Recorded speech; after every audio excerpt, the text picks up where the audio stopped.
So what I am going to be working on tonight is from a photograph that I took when I was at the Alameda Beach one day several years ago. It was low tide and this gentleman was out towing his boat around in the mud flats. And I thought it was an interesting photo. But I also, he had on this black shirt. His boat was sort of gray and it seemed a little dull to me. There's going to be a lot of value stuff that's going to go on here between light and dark. And that's a very important part of the painting. But I like color as well. So in Photoshop, I took the photo and added a little bit of color to it to see how this might be with color in it. And so this is what I'm going to be working from tonight rather than my almost black and white piece. And I'll probably change it some as we get going on it. So my first step on this was to make a drawing and to break it into 4 pieces here so that I could see where he was placed. I don't want him right at the very center. I want to move him off a little bit so that as we're looking at the picture, if I put him right in the center, your eye's going to go there and not look around the rest of the painting. So I want him in a place where you can see that he's walking forward into something, and I'm going to have a dark place in front of him that he's sort of walking into. There's some dark pieces here to sort of bring your eye back into it. And then this background, the photograph, the background is a bit dark, and I won't paint it quite that dark because if I make it a little bit lighter, it'll go further away and become less of an important part of the painting. So I have done the drawing on my paper. I wanted to keep these light spaces on his body, but I also want to do a big clean wash across through here. And so to be able to do that, I've used a masking fluid on here. I use PBO, and let me grab the bottle real quick. There's a number of brands of masking fluid out there. I have recently found this PBO and I'm liking it the best. It goes on a little thinner than some of the other brands, so I can control the edges a little bit better. It also comes with a little bit of color in it, so I can see where it is, but it's not an obnoxious orange like one of the brands is.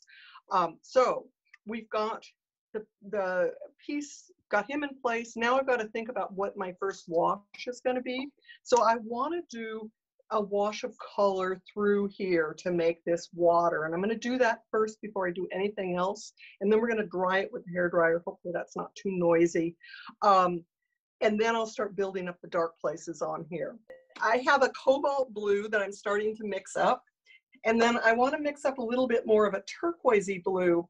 And I'm going to use my phthalo for that. And then add a little bit of cobalt blue to it. And then let's just look at this on one of my sheets of paper here. I set these all out so I'd have some nice clean ones, and now they're all hiding. Here it is. This is with the phthalo in it. And I'm going to add just a little bit more cobalt blue because it feels like it needs just a little more in there. That might be slightly better. And then let me show you the straight cobalt blue. Straight cobalt blue.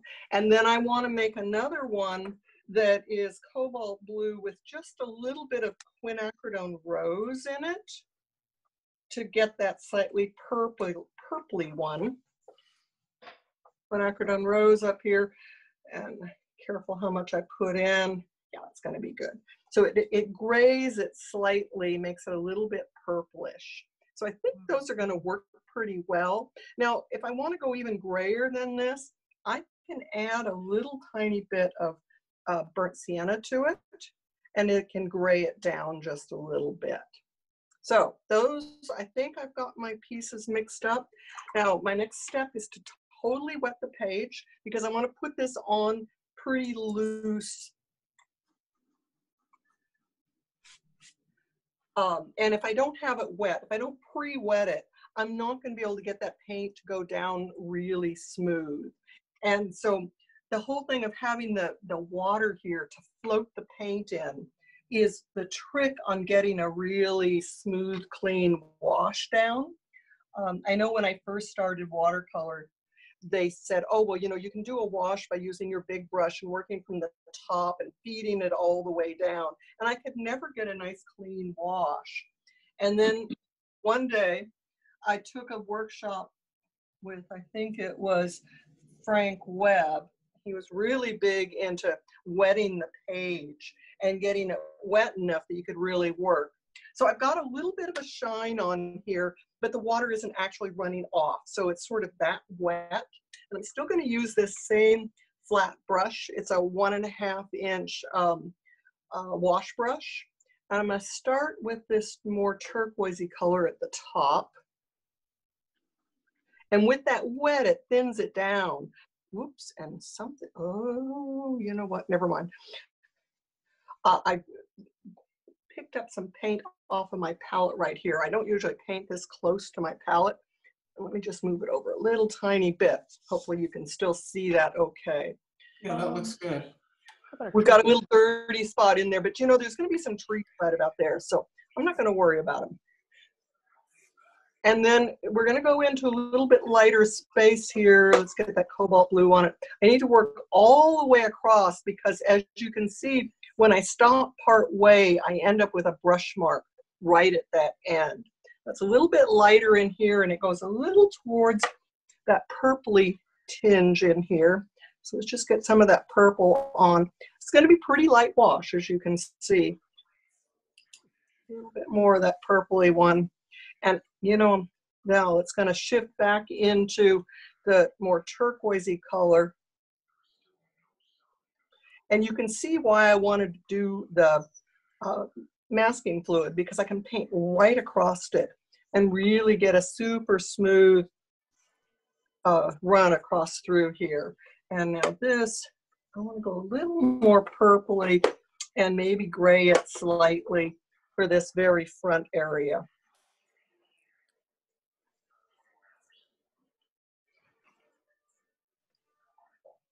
Okay. And then let's go a little more turquoise up in this top. It's not quite dark enough. Your sky usually is a little darker at the top and then lightens as it comes down in toward the horizon. So I felt like that needed to go a little darker at the very top of it. And then it's going to lighten into that horizon. So now I need to dry this. So you guys are going to have to put up with a little bit of noise because I've got to turn on my hairdryer.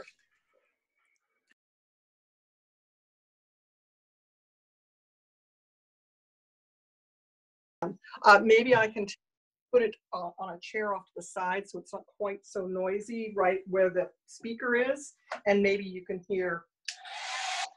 Can you guys hear over that? Yeah. Okay. So if there's some questions, not that I've done much yet. So I'm going to be building up the darks as I work in there, and I don't want to take the figure off yet. I'll end up doing some more of the work on there before I do the figure. I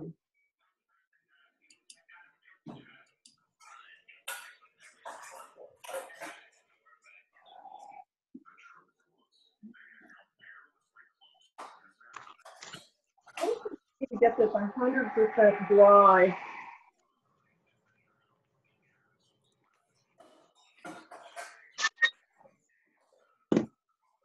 I'm getting this to where I've lost all the sheen off of here. Although I see one little spot that I didn't get, and I need to do that, or I'm going to get a back eddy in there. If I leave a wet spot, it's going to bleed right back into all the rest of the painting. So I need to dry that. Maybe you can see where I'm doing this right here. There's a little wet spot that's wanting to bleed back into the painting. But I'm going to be putting some darks on top of this. I'm not going to get too fussed about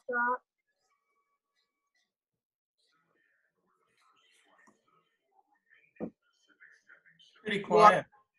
Is that, you know, interesting medium that how wet or dry it is makes a big difference when we're working with it. So where do I want to work next? Margaret, we have one question from the group. Yes. Sure. How do you spell the brand of the masking fluid?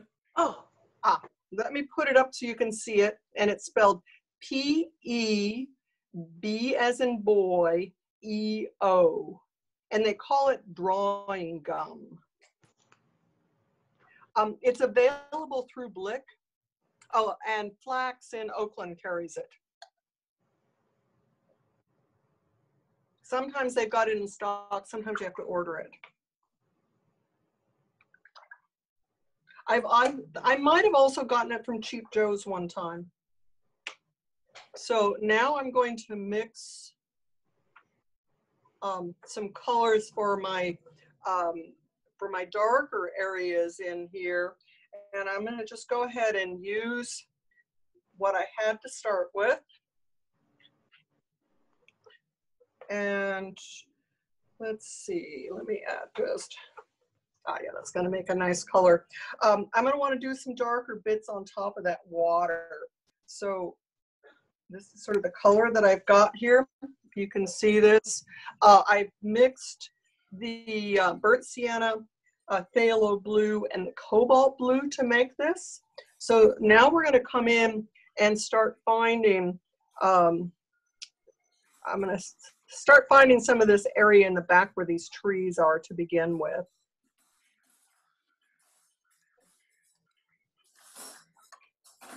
I want to try and make that a pretty straight line. I would have actually been a little easier to get a straight line if I had turned that sideways just a little. I have some green in my pan from another project that is sap green and ultramarine blue mixed together. And I'm going to just put a little bit of that into here, just sort of drop some of it in to make that feeling of those trees back in there. And then the other question becomes, do I want to do that feeling of the fall color trees in there? Once again, it's all going to be a little bit gray. And so I've got some quinacridone rose over here that's a little bit dirty. And I'm right in here was it where it felt like that could work. So this is basically wet and wet that I'm doing. I put down that grayish color and now I'm adding these reds, and let's get a little tiny bit more green in here, maybe slightly brighter,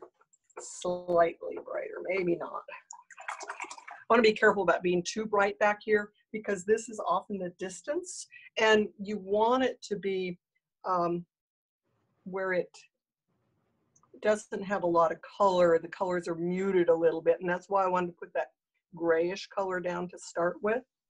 Okay, I think that can stay like that.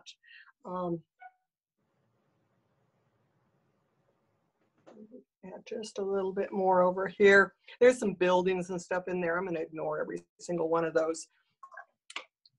Now for some of this water.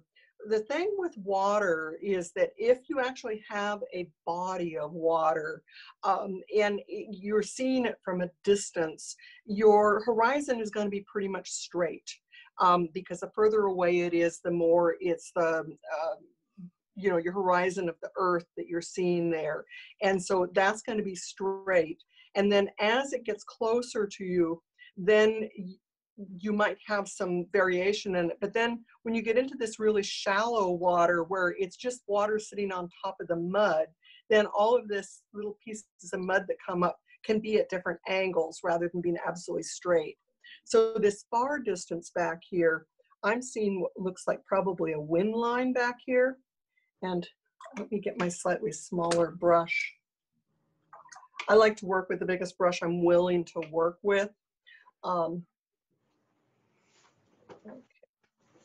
And you know, I'm going to do this. It's much easier for me to get a straight line if I turn this sideways. Then I can pull it down.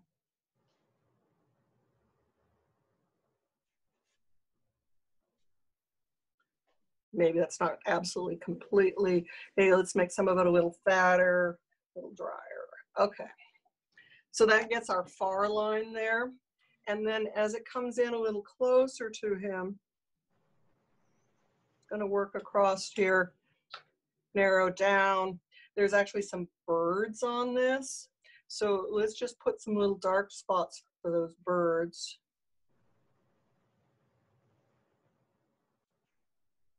I'll make them a little tiny bit bigger than they are.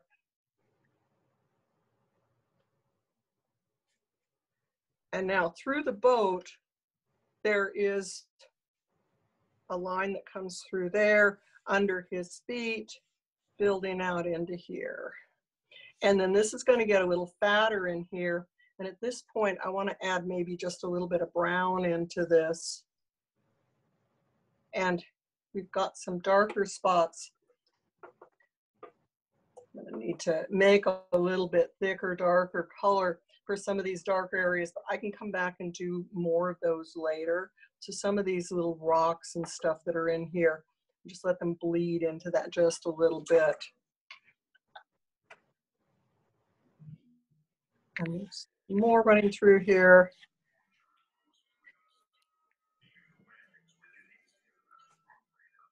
And I'm trying to do almost all my lines very horizontal here, so they'll feel like it's working across that water. We're now getting into the mud on here and trying to find some little patterns of these muddy spots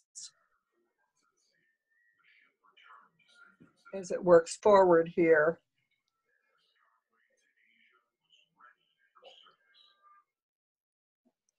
It's interesting how, you know, we have this light color, and then when we start building this on top of it, it makes that look that much lighter, but also gets that reflective look of the sky coming in here. So now I want to just sort of find some interesting patterns here as we work our way through this mud flat area. It sort of works back and forth.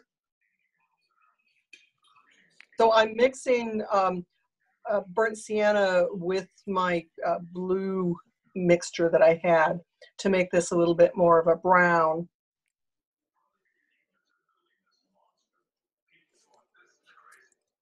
Some of it opens up. It's almost like a little jigsaw puzzle working down through here.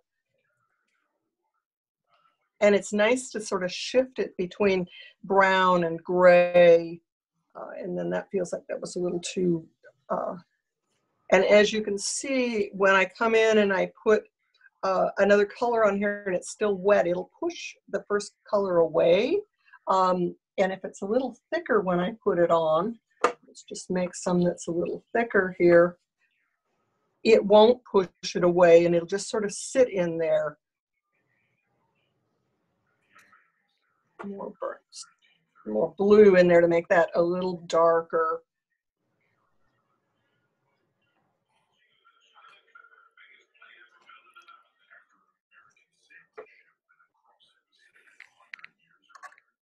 I need to get that wet because this is a little too dry and it's getting too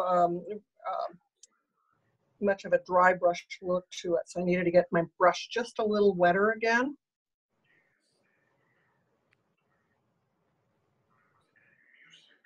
I was originally going to try and do this as a pre-recorded demo, but we weren't getting good sound on it and it wasn't working that well and you guys couldn't ask questions. So you're having to put up with my needing to dry things along the way. Now let's get, oops, this brush is not holding its point really well.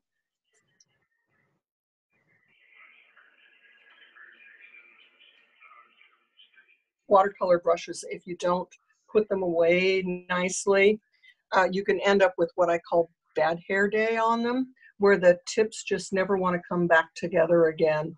And I must have picked up my brush that's like that.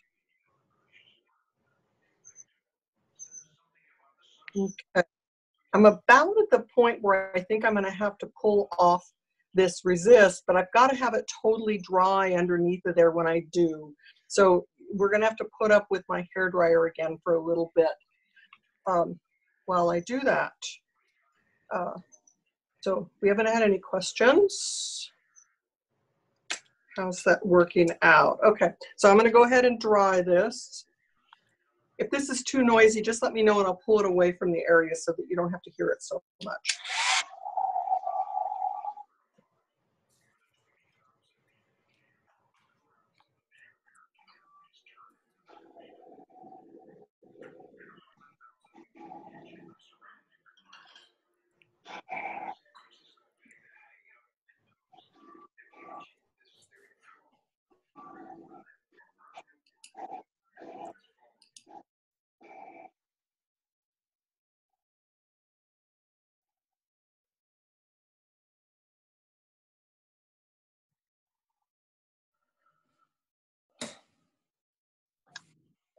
So I'm putting my hand gently on here. I can feel if it feels cool, then it's not quite dry. And if it feels warm or neutral, then it's dry. So now to pick off this masking fluid, I have a lift up tool. It looks a little like those of us that are older, remember the old crepe sole shoes? Well, it looks like those soles, but it's got a slightly sticky surface to it, and it will then grab this and pick it off.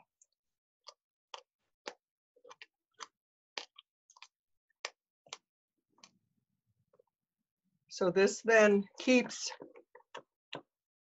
whoops, what's that? Something must have been slightly wet there.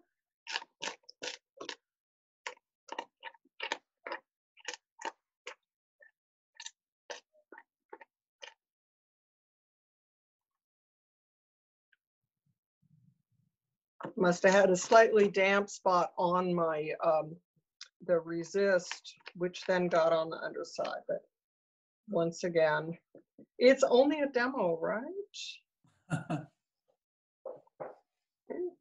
We have a question, Margaret, about the type of palette tray that you're using. Would you happen to know the brand of that? Unfortunately, this particular palette is no longer available. It was produced by, oh gosh, I'm forgetting the name, but the gentleman who had them produced donated about 50 of them to the Frank Betts Center about 10, 12 years ago. Actually, it was his grandson or his nephew who donated them, and it was sort of the end of his pile of them. It's a wonderful palette, but it's no longer available. But what I like about it, and when you look for a palette, something to think about is I like these nice deep puddle areas in it where I can mix the colors. And so I do have some other palettes that I use that don't have quite as deep of holes, but have a number of these bigger holes in them for mixing. So that's, yeah, unfortunately. And I've sold every single one of them that we had at the Frank Betts Center. My students have a number of them, and mine is starting to crack around the edges. So one of these days, I'm not going to have it any longer either.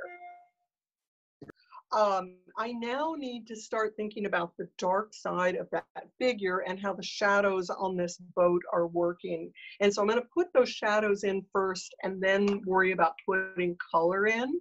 So because under that red, I can have a brownish tone, and his skin also has a little bit of a brownish tone to it. I'm going to use, I think this color here is going to work pretty good for all of that dark. And then I'll shift it as I start building in his t-shirt and other things. So I'm going to find his shadow side. So, and let's just bring up this photograph and see what I'm talking about. There's a shadow that runs down his head, down his shoulder, down the side of his shirt, down his pants and his leg, and down this leg here. And then we're going to have shadow that runs through the boat, but I'm going to use a different color for that.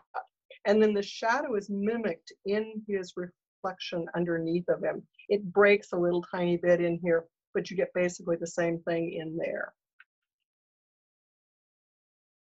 So, and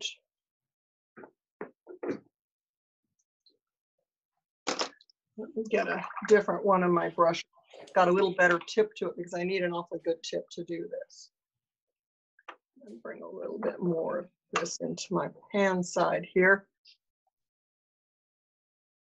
Okay, so he's got a little bit of a dark hair across here, and then it works down his face.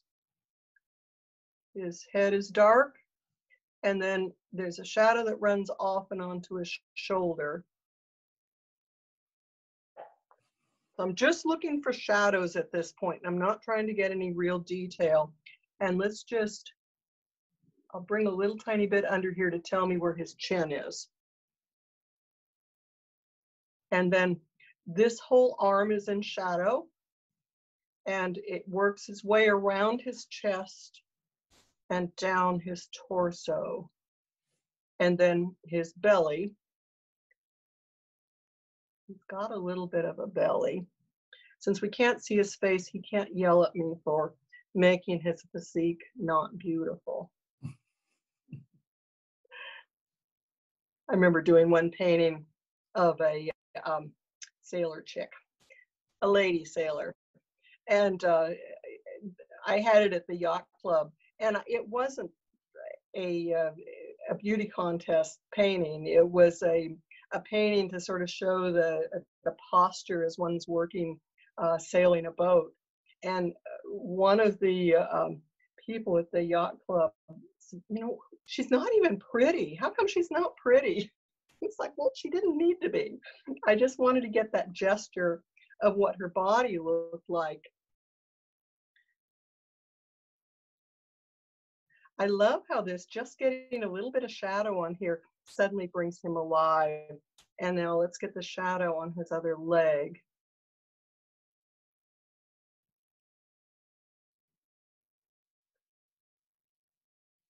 And then it mimics down in here. And it's a reverse of what we have there. So if this leg goes out this way here, it's got to go the other way here. So the foot goes there, and then so it's like you took a piece of paper and fold it in half, and then you open it up like those butterflies we used to do in grade school. Your reflections are basically the same thing. So we're gonna let that sort of dry. Oh, and the other thing, he's got a little darkness on his arm over here, but there's a light on the edge, darkness of his arm there. Okay. Now for the dark on that raft, I can almost, do I want to, let me add just a little bit of yellow into here and sort of make this yellowy green color. So on the raft, it's actually almost all in shadow, but part of it is more shadowed than others. So what I'm going to want to do is a grade in here. So that's my darkest place. It's going to come right up there. It's not very thick, so it's not going to stay there. Okay, so I've got that placed. Now I'm going to dry my brush halfway, and then I'm going to just bring in a damp brush next to this, and I'm going to do a little grade across here to pull this out. And then I'm going to do the same thing the other direction. Let me rinse that brush a little bit more, dry it a bit more. I'm going to have to come back in with another little bit of dark there to really get that darkened into that corner. But I'm just getting a little grade going here. And then let's get some more yellow here. Paint needed to be just a little thicker for it to stay in place. So let me just put a little more thicker paint on here. So we get it thick, thick, thick, thick. A little bit thicker paint in here to get that to stay. And a little bit of thick paint right on that top edge. And this little thing has a little color on it. And then there's going to be a darkness underneath it here.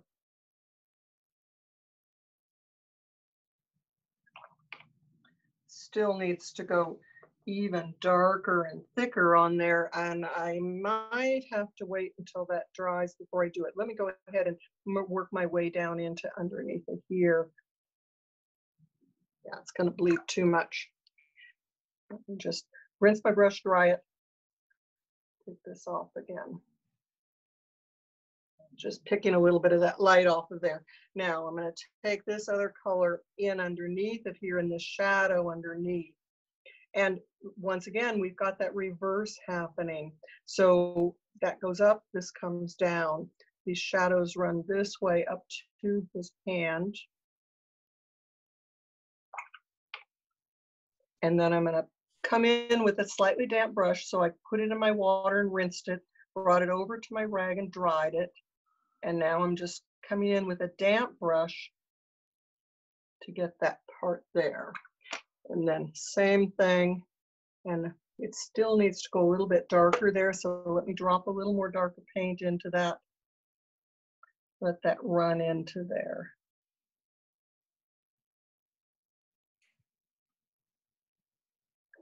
and get a little more yellow into that mixture.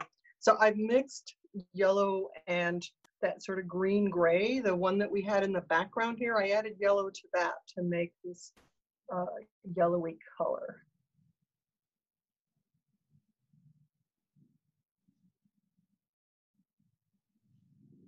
So it feels like it is a little brighter yellow as it comes up on there. And then I'm going to do the same thing up in here. This needed more. Let's get some yellow straight out of the pan. Add into here. Yeah, that's better. And all the way up into there. Sometimes I have to come back and fix what I've done or add a little bit to it to get it to work. And then this is going to have to go darker in that very bottom, but I'm going to need to let that dry a little bit before I do. And then let's get a little brighter yellow right here and brighter yellow on this. And I'm going to just make that whole little piece a little bit darker. There's a little seed in there. And I don't necessarily want that as white as he is. So I'm going to just dull that down just a little bit. Okay. Now, I think he's dried enough now. Yeah, he's dried enough now. I can start putting the color of his shirt in. So I have a vermilion here that's a nice orangey red, and I'm going to mix it a little bit with my quinacridone rose. And so we are getting a color about like this. So it's fairly bright that we're going to make a shirt out of. And I can just come in and paint right over that shadow area. So his shirt comes up and under here, down his arm. And that dark that's there will show through to a certain extent. I might have to come and darken it a little bit more.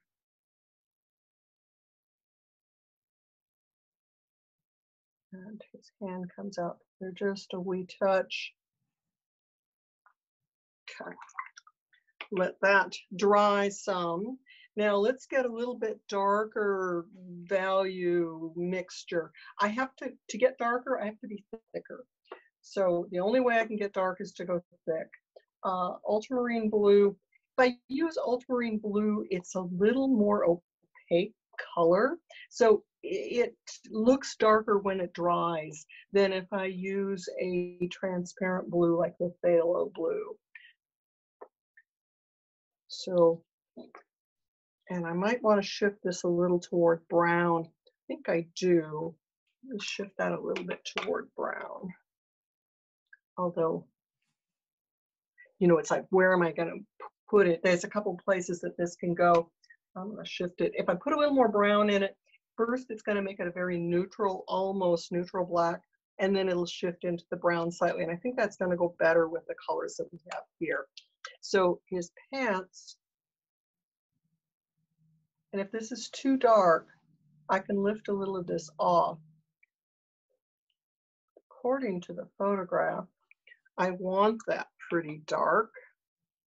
And then I'm going to just come in once again with my damp brush, and I'm going to just pick up the edge of that just to sort of soften it a little bit, soften it back into there just a little bit. And then his legs, they're going to be a little more orangey color than that.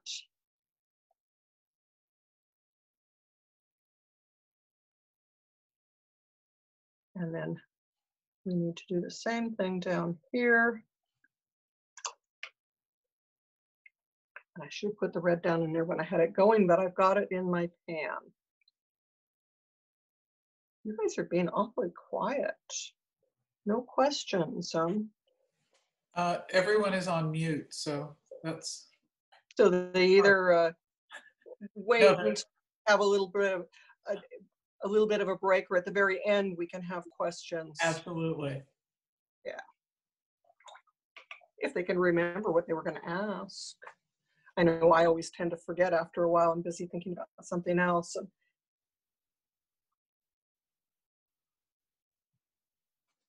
And we're going to bring that all the way across.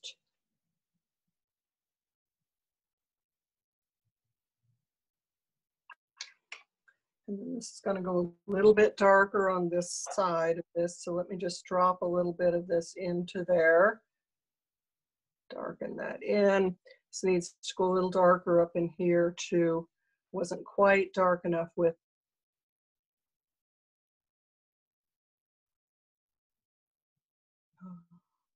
Careful there, Margaret. Changing the shape of his light up here on his top. Let's just lift a little tiny bit of that. And then his head is going to be those same colors. You would think it was going to be maybe a different color, but in reality, it's just that those same colors again. So the burnt sienna, ultramarine blue mixture, and try and make it look a little like a head. Chin. Don't like that funny little spot. And then let me add just a little bit of burnt sienna into here because it feels like it needs a little burnt sienna. I don't know if you can see the subtlety on the camera, and hopefully my head's not getting in the middle of this. As I start doing this fine detail, I have a tendency to want to lean right in on it. So holler at me if my head starts getting in the way. And now we need to go darker, and we want to be that blue-green. This needed to go darker. Now that this is dried, I can come in and do the darker pieces on here without it bleeding all over the place. So now I can get some darker lines in here.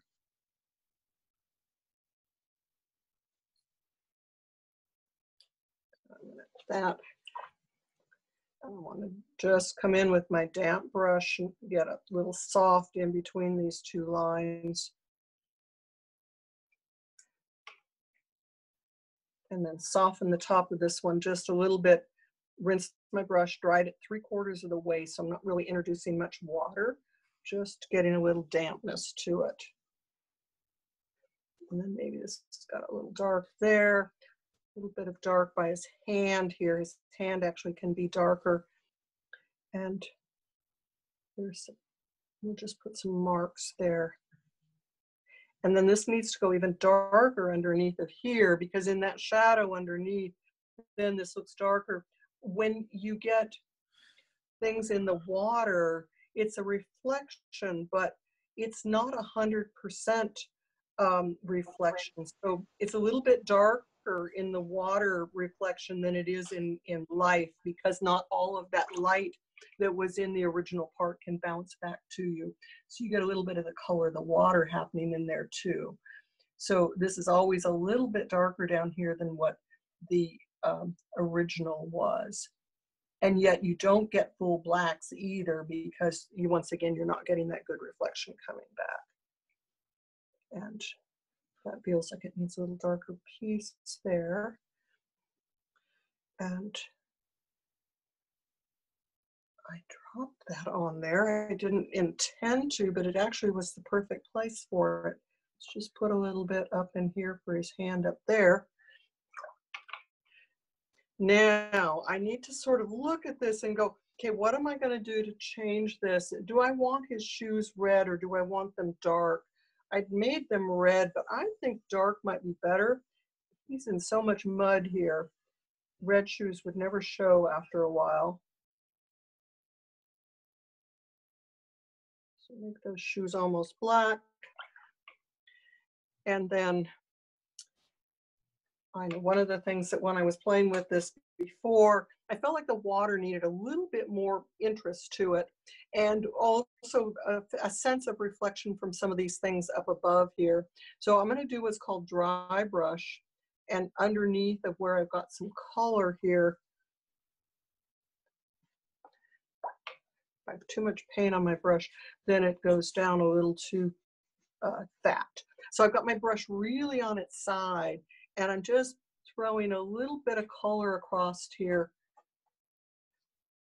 And I want to bring it right up next to that background there.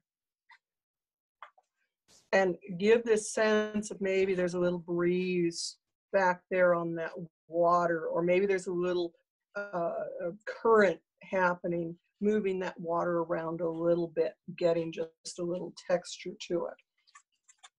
And we can pull a little texture down in here too.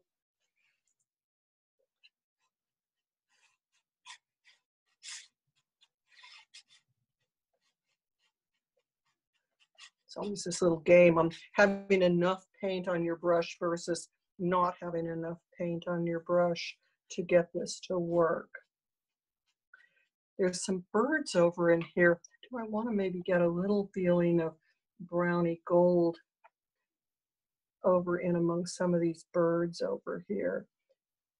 You know, depending on what kind of birds you've got, some of them are very gray, but there are a few that are sort of brownish color, and I think that adds a little bit more interest to that. And then these lines here are not an absolute solid color, so let's just get a little edge to them so that they feel like maybe they've got some height to it. And then now I need to really get some more of that dark mixed up. Used it all up. It's amazing how quickly the dark goes away as you use it. So ultramarine blue, burnt sienna, and depending on the balance I want, depends on how much of each I have in there. If I want it pretty neutral, which at this point I think I do, because I want to get in some nice dark spots in here, and maybe tie some of those into that ground. And right in between his feet, let's get his shoes even darker. Get a little bit more of this, and this that runs through here, maybe get a little of that darker. Get this darker underneath of this boat. Well, that feels much better to get that a little bit darker. And then there's some pieces that run through here. Just take some lines right through that. And that also then makes that feel like a reflection. And I'm feeling like this still needs to be a little darker red in here. Yeah. And then let's get some more of these little spots down in here. One of my students loves to do splatter work, and she's gonna like it if I do some splatter in here, because this forward feels like I could use a little bit. So good old toothbrush. Okay, this one here works a little tiny bit better. Never been used on teeth, always been used with paint. And then let's get, that's gonna be too bright, way too bright.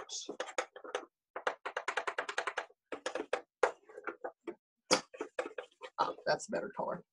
Okay, so now I can just take my finger around the edge of it and just splatter it down here. And ooh, if I don't want him to be splattered, let's just cover him up.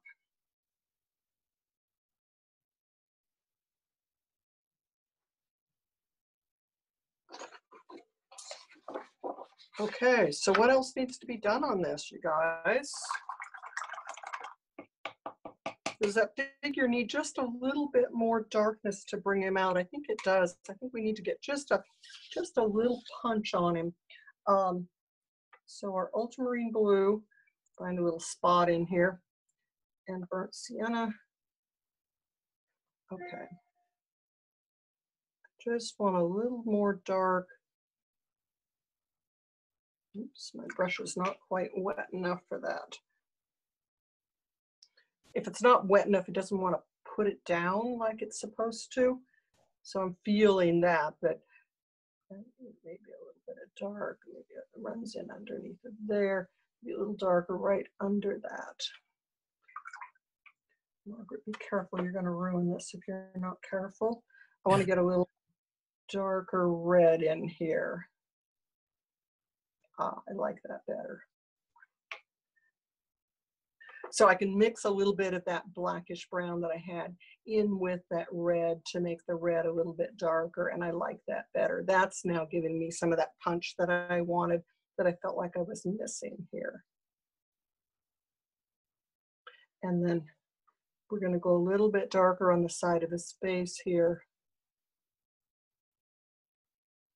Doesn't have to go all the way to the edge. This hand feels like it could be a little stronger. It's always these little small things.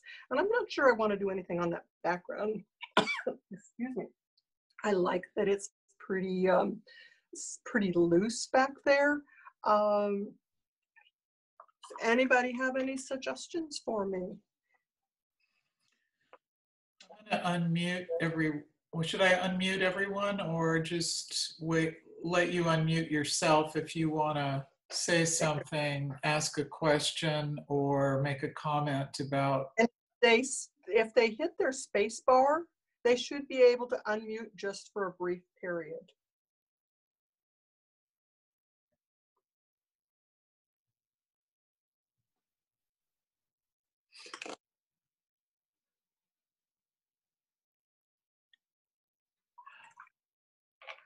Okay. Margaret, I have a question. You've made a decision, it sounds like, to keep the background, the trees in the distance. They look, from my vantage point, a little foggy, which is kind of very cool. But I guess another choice would be to darken them some, but Right. I'm not sure that would actually be as appealing. Yeah, you know, I'm going to show you the painting that I did several weeks ago of this to try it. And you can sort of see the difference in what I did on that background. So it's a little bit darker, but I actually like this sort of soft, foggy. I could go either way with it. You know, it's one of those things that I would set this aside and come back and look at it later. And then decide whether I wanted to do anything else to it. You know, because we could, and let's just do a little tiny bit here. Of course, once I do this, then I'm going to be upset with myself probably because I won't like what I did. Oh, no, that looks good. Shift that color just a little bit there over the top of his head. So there's a little more color right above him in that. Yeah. Yeah, I like that. Yeah, that's nice. Okay.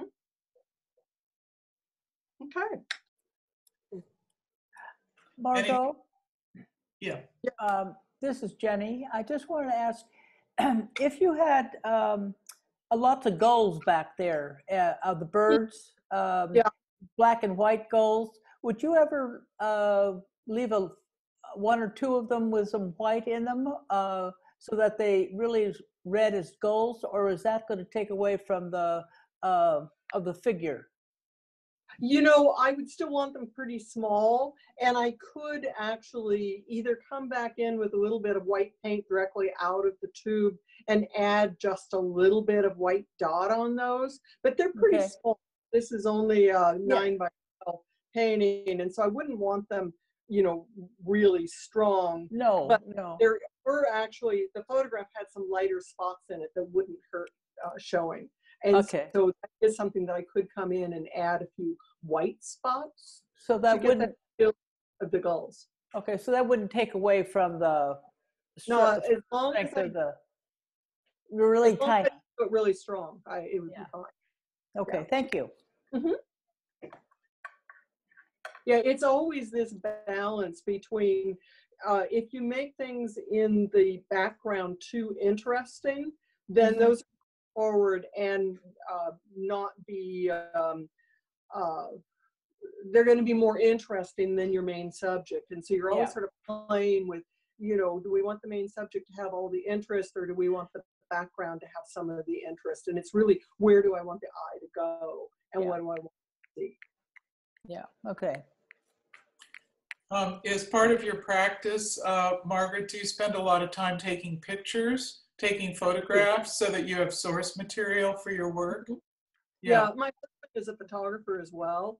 And so he and I go off on these little photo jaunts. And I always, well, you know, now that I've got a photo thing on my cell phone, I always have a camera with me. And so anytime I see something that looks interesting when I'm out walking, I'll take photos. So I work from my own source material. I don't work from anybody else's. Once in a while, I'll paint from one of my husband's photos, but that's the only photos that I use that are not my own. Great.